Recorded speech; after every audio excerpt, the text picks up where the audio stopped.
Hey guys, and welcome back to this channel. In this video, I'll be showing you guys how you can get Tranquil plants on Grow a Garden and how you can like exchange it, I guess.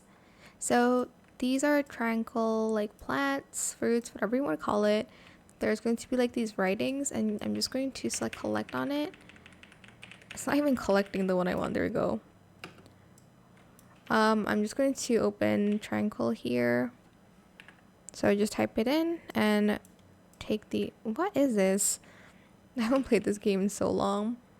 Go here and then talk and then take all my Tranquil plants.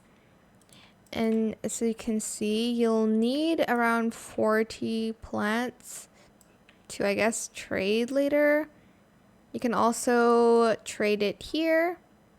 But yeah, that's like what it looks like, I guess.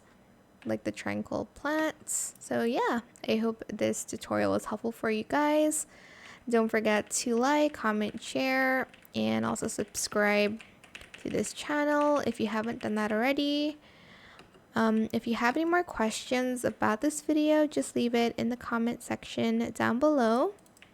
I will try my best to answer them all for you guys. And if you found this video helpful, please click the thanks button as well. That is it. Thank you so much for watching. Bye.